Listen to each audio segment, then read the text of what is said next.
RagerForce.com. Welcome back.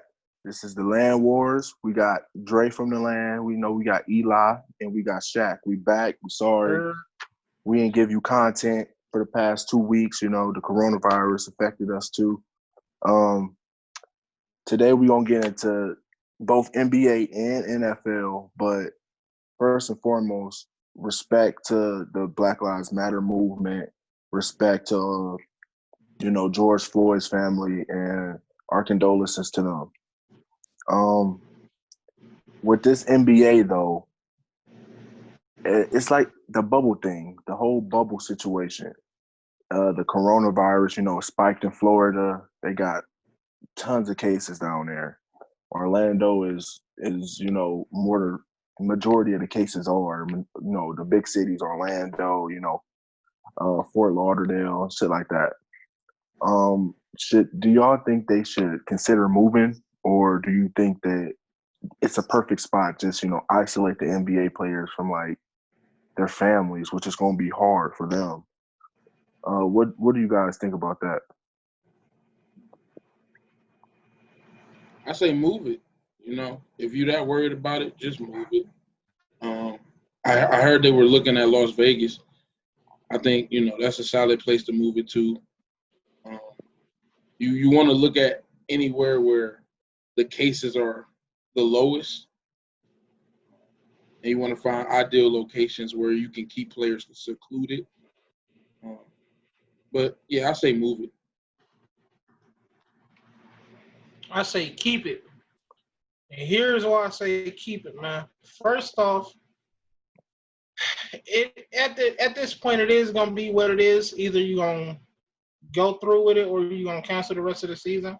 For the most part, as long as everybody stay on their P's and Q's and follow through with it, then it's gonna go through smoothly. But the thing is, they're gonna want to start having guests or family members come in, and it's gonna be hard adjusting to that situation, because once you enter the bubble, you can't leave it. It's after the season ends. So that's like teams that lose gonna have to stay there, and if they have family members there, they have to stay there. And then, who wants to be away from their family from that long during this type of situation, where you might have just had a newborn baby, and now you got to go to the NBA bubble, and you might not want to bring your kids there for, like y'all said, the numbers spiking and everything. So you leave your family home, but then now your wife got to take the baby out to go get groceries and stuff, which is a higher chance of getting it and everything like that. But they're supposed to be testing everybody who come in every day for 4 days. As long as they keep everything like contained and they try to follow the rules as best as they can, then I feel like it's gonna be cool. But FIFA, or not FIFA, but soccer already started back up. Already started back up. And they already played a couple games, and there's a lot of contact in there, and they doing good so far. NASCAR started back up, so some sports are starting up with contact, like I just said, soccer. So soon, as everybody get situated and they get in there, we'll probably have a more concise plan. But I say start up. Why not? Yeah. Speaking on that, man, I never thought that I would be watching fucking NASCAR in my life, but I watched that and I was thrilled. It was a live sport, man, and it was good to watch something new, no highlights or 20 years ago sport.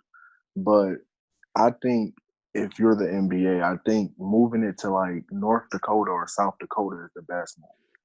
And I say that because yes, it's less population, but those players ain't gonna go out and do anything. It's nothing to do up there. If you have it in Orlando, I mean, you got to keep them in a bubble. But what if one of those players decide, oh, this ain't shit, I'm gonna go out and party?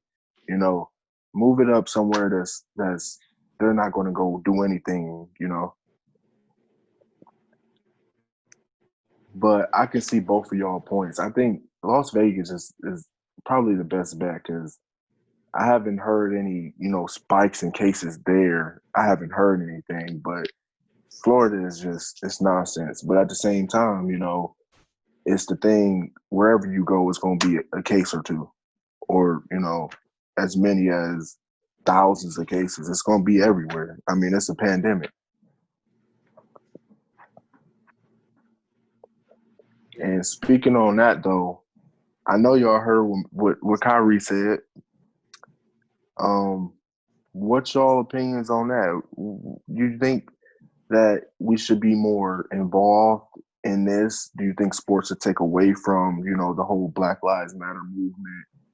I'm gonna give my opinion first. I think sports, it's a gateway for us to come together. Look at the Cleveland Cavaliers, the year we won it. I say we, but Shaq, I know you're a Bulls fan and Derrick Rose, but look at the year we won it. First off, not a Bulls fan. I'm a Derrick Rose fan. I'm a Players fan. We're not gonna get into that, but which Derrick Rose? The greatest player in the NBA, Derrick Rose, man. Like, why y'all starting this today, man? No, Derrick Rose is a good player, bro. He's a good player. He's the best. I'm not gonna say that, but best in the league. What you talking about, man? Shaq, you know what? Give me one reason. Give me one reason, Shaq. One reason what? Why Derrick Rose is? You think he's the GOAT? You think he's better than Jordan? First off, Jordan is overrated. Secondly, here's why Derrick Rose is the GOAT, man. The dribbles he got, the ability to always say, no matter what situation, if y'all want the last shot taken, give it to me, coach. I got you. Even if it don't go in, I got you. He got that mama mentality. When he get the ball, he gonna try to score. He gonna try to make the best play. And he used to be able to just go right over top of you. One of his best dunks, Goran Dragic. Boom! Remember when he did the layup on LeBron and D-Wade when they both tried to glass him? He was like, and then they was just like, damn, what happened? Derrick Rose in his prime was the greatest thing to watch on TV because you never knew what he was going to do.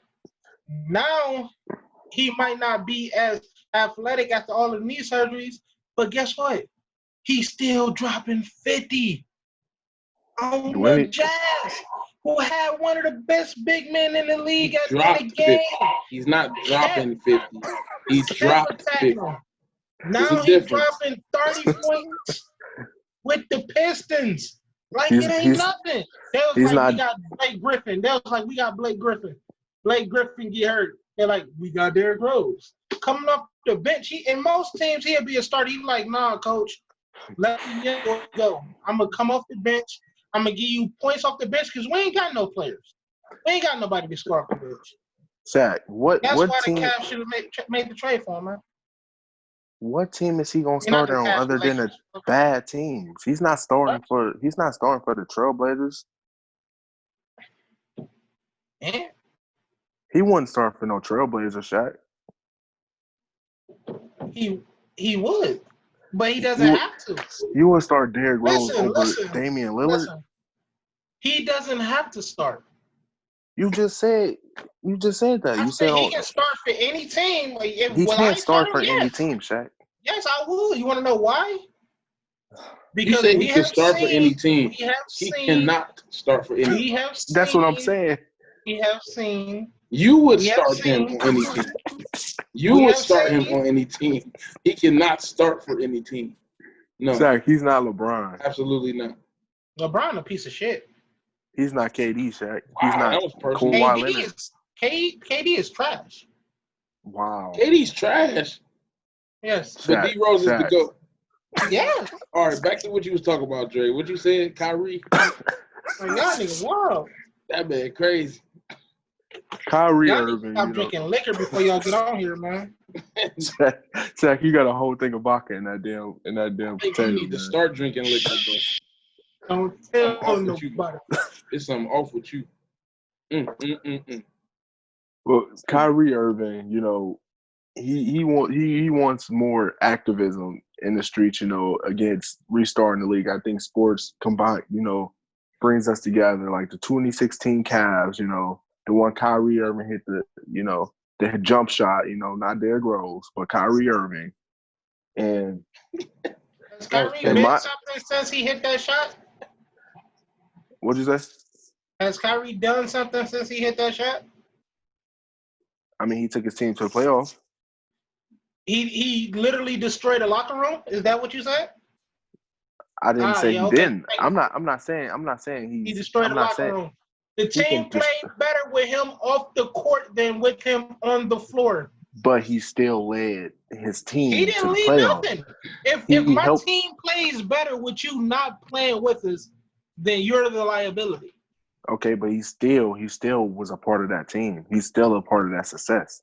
But if this is what you don't understand. If I take you off of my team and we win more games, you didn't contribute, my nigga. I can see if he left and then they lost 30 games and he couldn't do nothing. I see your point, but all I'm saying is if Kyrie Irving ain't hit that shot, we would never had a championship shot. Yeah, but what that's all I'm saying. That's hypothetical. That's what I'm saying. That's pretty much what you. Because if he misses that shot, it's a tie game. We don't know what happens after that. We don't know, but we. And remember, he almost cost us the game, my nigga. What are you talking about? Only thing we got to do is hold the ball around the clock. This nigga still trying to shoot a layup. Coulda, woulda, shoulda. He hit that shot, Shaq. Got the rebound, or whoever got the rebound. Coulda, woulda, shoulda, man. He hit that shot. He did. Right, and after he hit the shot, he showed why he's not a leader. I don't care. I just wanted that championship. And once again, because you keep saying this about Derrick Rose. Derrick Rose was good at one point, but after Kyrie hit that shot, what has he done? Has he risen or has he fallen? I still say he's fallen. After Derrick Rose got hurt, what has he done? Has he risen? He has been a constant layer. Or has he? Oh, okay. He didn't rise. Look, he didn't rise past where he was at before he got hurt. But his injuries was for knee surgeries. What was Kyrie's? Kyrie's was ego. He failed though. He's not the same player. Right, but Kyrie was ego. Ego. Right. Kyrie Derrick Rose was never ego. Right. What? I agree. But they both failed. Right. That's what I'm saying. He's trying to bring it up like Kyrie. Like if you're doing that and you're trying to make this whole big stand for Kyrie about the championship, my nigga, tell his bad. Don't just tell his good, because you want to damn sure bring up the bad Derrick Rose. What I will say, Derrick Rose at his peak, I'm taking Derrick Rose at his peak over Kyrie at his peak. I agree with that. Because Derrick Rose led a team. That's what Shaq is getting at. He led a team. I can understand that, but all I'm saying is Derrick Rose ain't got no ring. You said he ain't got no what? No ring. We can't do that because then if they say that Jordan is better than LeBron because of rings, that's why I was trying to. I'm trying to stance, bro. It ain't about rings. Listen. I'm trying to. I'm trying to get a ring. What is he? Listen, I'm trying to get. Derrick Rose at his peak ran into LeBron on the Heat. Right, I understand. I'm saying though, I'm trying to get at. People say rings matter, so at this point, Kyrie Irving is better than 90% of these point guards out here. No. That's what I'm saying. That's what matter. Rings do matter. Once again, remember what I said. Remember what our discussion was on Instagram or Facebook, whichever one. And it was with me and Eli. What did I tell you, Eli? About Paul George, Mario Chalmers, or Norris Cole. They got 2 rings, and Paul George has 0. So if this is a debate about that, my nigga, that's you can't make this debate about that. No, that's what I'm saying. But he keep trying to throw this in just to make people happy. Stop doing that, bro. No. I'm saying that's what people get at. That's what people say. That's why everybody say Jordan is better than Bron. I don't think rings matter. I agree with y'all. First off, Derrick Rose in his prime is 10 times better. I don't know why people say that, because Jordan don't even got the most rings. And it's like, My nigga, if you gonna go off ring, say Bill Russell. Right. Rings That's play who a you part, but should rings say. don't tell the whole story. Rings Right. definitely play a part, but it's not everything. It's the journey to get the ring. That's what matters.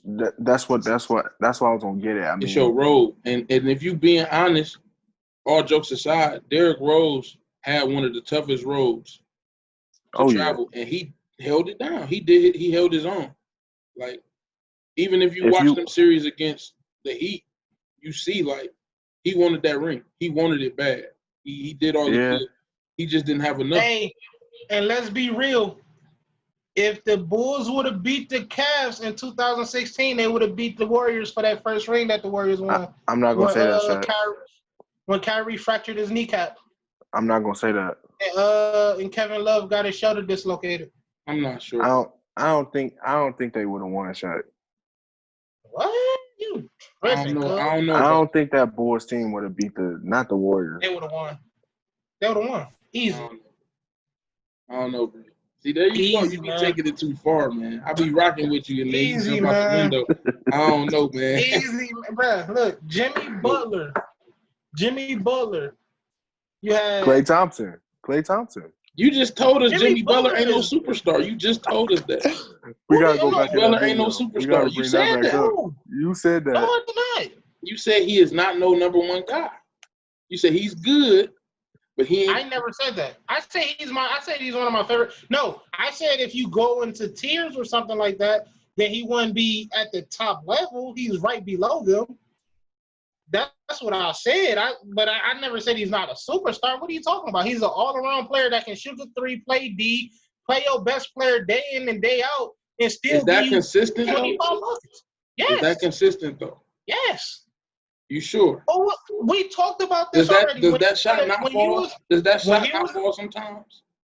Sometimes it don't. But Nate, give me a player whose shots always fall.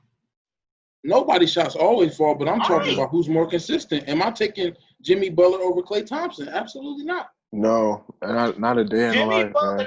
Jimmy Butler at that time had by far one of his was probably towards his peak. That was when he started peaking. He had great defense. He was damn sure gonna lock up Klay. He was damn sure gonna give him the buckets. You had Joakim Noah in the paint against they didn't have against Andrew Bogut. I think they did have Bogut and Harrison Barnes. I think. Like, come on now, Harrison Barnes is a liability by itself. And Taj Gibson down there, Derrick Rose, Rip Hamilton. No, Rip Hamilton wasn't on their team at that point. I'm thinking 2012. But I'm taking the Bulls. 2016 Bulls versus 2016 Warriors. I'm taking the Bulls. Of course you are. But no. Absolutely not. That's beside the point. We gotta get back.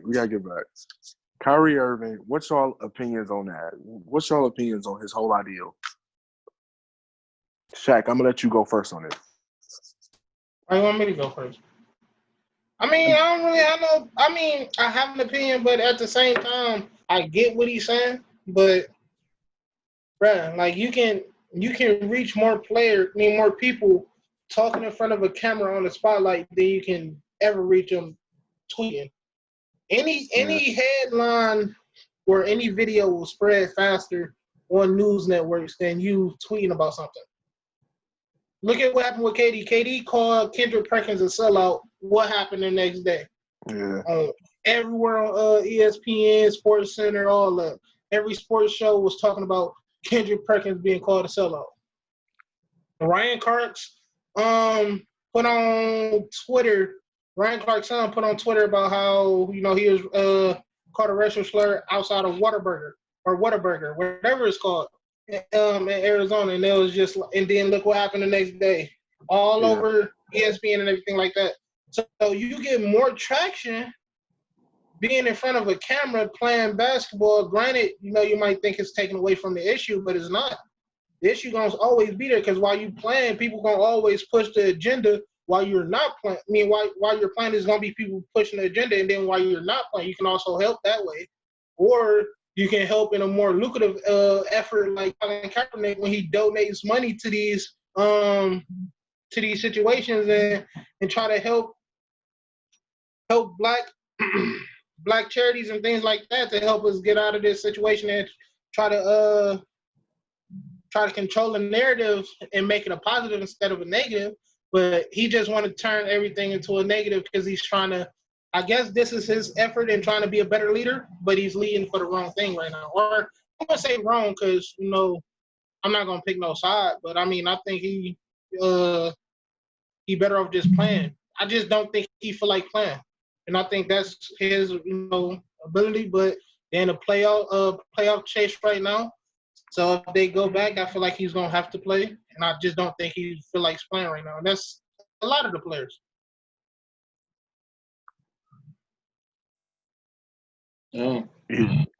Personally, I feel like there is a time for certain things to be said, and it somewhat seems like he's only saying this because he's not going to be able to play. You feel me? So it's just the timing of it all. I get what he's getting at, but you haven't really established a plan. You haven't really put out any concrete things that could actually help improve the situation. You just want to up and start a new league and things like this. And it's like, yeah, it's all good. Ideally, it sounds good. But at the end of the day, there's nothing you have set in motion. And I highly doubt dudes who are making $30 million are going to give that up to make about $300,000, $400,000. Because that's about all you're really going to be able to do. So it just doesn't make sense. It's not enough there for that. I kind of like more what like Avery Bradley did and what he was talking about. I like that. He had a plan. He listed things. Kyrie just kind of was fueled by emotion, which he's known to do at times. And, I'm not going to be one of the ones who write him off as crazy. I think what he's talking about is some game-changing things. And if enough players were on board, it could probably happen. Mm-hmm. But you just don't have enough guys on board. There's too many guys who want to play. Guys just want to play right now. I totally agree. I agree with y'all, but the thing that nobody gets is LeBron James make all this money. Kyrie Irving make all this money. Even Avery Bradley, he makes all his money. But what about the guys that's, has a salary cap a year of, $200,000? Those, rotationary players that don't make a lot. They want to get their checks. They want to get their money. They got to feed their families. They got to get in their bag. Right. Restoring the league, it helps them too.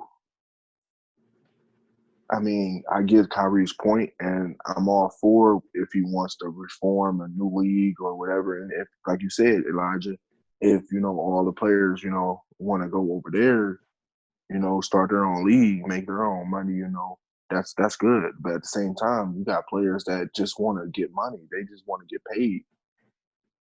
Everybody ain't rich. Even in the D League, I mean, you got people coming up from the D League for these players that don't want to play. No disrespect to them, and cases for them, but you got players that want to play. They want to earn money. You got D Leaguers saying on Twitter, I'll replace them. I'm not all for like replacing, star players because the ratings and shit. But at the same time, if everybody's on go, LeBron, Kawhi, everybody on go, it's time to go. First off, we gotta stop saying, he gonna start up his own league. Like that's an easy thing to do. I don't think that's real news. I don't think he ever said something like that, truthfully, because the amount of planning and the time that you need to do that, I don't think especially in this type of climate, though, bro. Like, look at all the secondary NFL leagues that tried to start up the AFL. What happened? Bankruptcy. The other one with Bill Polian. Yeah, the XFL. What happened to it? Not the AFL. The XFL bankruptcy, and then the other one. I can't remember the name of it right now. But the one with Bill Coley, you know, that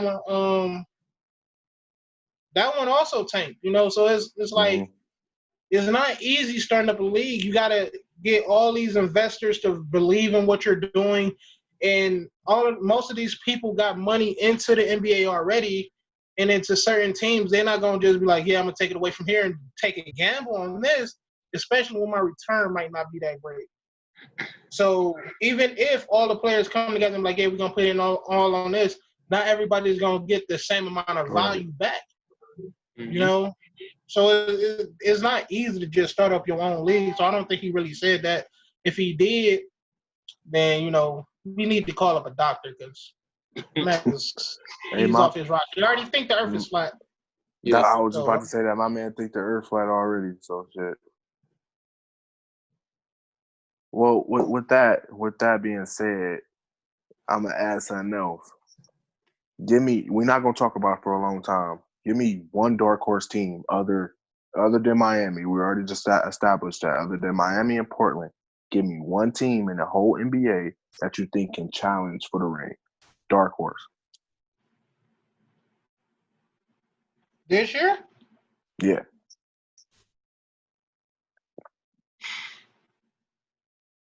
Eli, you go first. I'm trying to remember who all in that thing. I mean, to me, honestly, I don't really see no dark horses for real, but I can give a couple. I'm going to say Dallas. I was going to say them. I think Dallas is a good dark horse team. And I'm going to say Portland. I think Portland is could create a mismatch for a lot of the better teams. Honestly, I just like what Dallas got. I like what they got a lot. And if they keep that group together in the next couple years, I see them being title contenders. Yeah, for sure. So who's to say they don't come into their potential in the playoffs? Who's to say? You know, maybe Luka doesn't play well. Maybe he's not ready for the light, but maybe he is. You know what I'm saying? He turn up, and then Porzingis turn up. If they get the Porzingis that they need, they could do some damage. They could do some damage. All right. My dark horse for the East is the Celtics. Are they really a dark horse though? That's what I was gonna say. Yeah, I was gonna say them. A lot of people not really giving them that much credit. They saying they could be, and that, you know, that's they pick. I see what you're saying. That could surprise a lot of people, but I'm gonna go Celtics, man. You know, they third seed right now. They can very easily lose to the Sixers and be out of there. Yeah. You know, that's why I think they the dark horse, because some of the people might have them losing to the Sixers, but you know they could go all the way down to the finals and play the Heat in the finals. Also for the West, I got the Pelicans, and I don't really want to say this. Let me make sure that they still in contention. Yeah, Rockets and the Pelicans. Yeah, Pelicans still in contention. So those are two teams. That's the teams I got as my dark horse: the Rockets and the Pelicans. Rockets because they playing that super small ball now, where PJ Tucker is your center. I wonder how long that's gonna work, especially because they play the Nuggets, you know, game 1, and they got Nikola Jokic, so they might just feed him all game. You know, one of the better big men in the league. And then Zion Williamson was starting to hit that stride, and you know, Brandon Ingram and Lonzo was all starting to form together and get a good team. Josh Hart was starting to be more active on offense and things like that. So I'm gonna say the Pelicans and the Rockets for me in the West is my dark horses. I like y'all stuff, but do y'all know how the format that's coming? I mean, the seeds can change. Like they going like the seeding can change. Still, my dark horses are who they are. I got you. Everybody know mine. I mean, do y'all want me to tell y'all mine? I don't think people really care, but you can. Portland. Dame Dollar, shut out the Lakers. Dame Dollar can win on his own. He can score 60 every given night. It's been proven. But I'm gonna say Portland. But we spend a lot of time on the NBA. We're gonna move on.